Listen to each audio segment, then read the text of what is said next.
ओम श्री गणेशाय नमः। ओम श्री कृष्णाय नमः। गीता माता की वंदना। सर्वोपनिषदो गावो दोग्धा गोपालनंदनः पार्थो वत्सा सुधीर भोक्ता दुग्धम गीतामृतम महत्। अध्याय 2। सांख्य योग ज्ञान और कर्म का समन्वय। भगवद गीता का अध्याय 2 सांख्य योग ज्ञान और आत्मा का स्वरूप कहलाता है। यह अध्याय अर्जुन के विषाद के उत्तर में भगवान श्री कृष्ण द्वारा दिया गया पहला उपदेश है। इसमें आत्मा, कर्तव्य, कर्मयोग और ज्ञान की व्याख्या की गई है। इस अध्याय में भगवान श्री कृष्ण ने अर्जुन के विषाद को दूर करने के लिए आत्मा, धर्म, कर्म और ज्ञान के विषय में गहराई से उपदेश दिया। अर्जुन का भ्रम। अर्जुन युद्ध करने से हिचक रहा है क्योंकि उसे अपने संबंधियों, गुरुओं और मित्रों को मारने का भय और दुख है।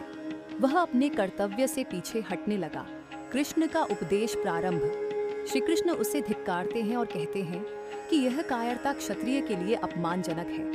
वे अर्जुन को समझाते हैं कि आत्मा अमर है, न तो इसका जन्म होता है न मृत्यु। शरीर नश्वर है लेकिन आत्मा नाशवान नहीं। आत्मा का स्वरूप, आत्मा अजर, अमर, अविनाशी और शाश्वत है। शरीर बदलते रहते हैं जैसे मनुष्य पुराने कपड़े छोड़कर नए कपड़े पहनता है। इसलिए प्रियजनों के शरीर के नाश से शोक करना मूर्खता है। कर्तव्य और धर्म। एक क्षत्रिय का धर्म है कि वह धर्म की रक्षा हेतु युद्ध करे। यदि वह अपने कर्तव्य से पीछे हटेगा तो अपयश और पाप का भागी बनेगा। कर्म का सिद्धांत। श्री कृष्ण कर्म करने का उपदेश देते हैं लेकिन फल की इच्छा छोड़ने की बात कहते हैं। कर्म करो, फल की चिंता मत करो। यही निष्काम कर्म योग है। सांख्य और योग की एकता। कृष्ण ज्ञान, सांख्य और कर्म, योग दोनों को श्रेष्ठ बताते हैं। जो व्यक्ति कर्म करता है लेकिन फल की आसक्ति नहीं रखता, वही सच्चा योगी है।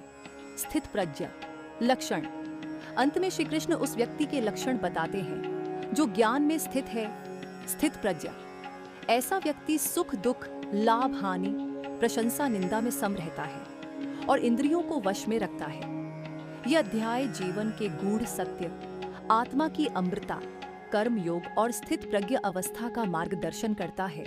यह अर्जुन के माध्यम से हर मानव को अपने कर्तव्य और आत्मज्ञान की ओर प्रेरित करता है। ओम श्री कृष्णाय नमः। वीडियो अच्छा लगा हो तो लाइक जरूर करिए, शेयर करिए और हमारे चैनल को सब्सक्राइब करना मत भूलिए। मिलते हैं अगले अध्याय के साथ। जय श्री कृष्ण। धन्यवाद।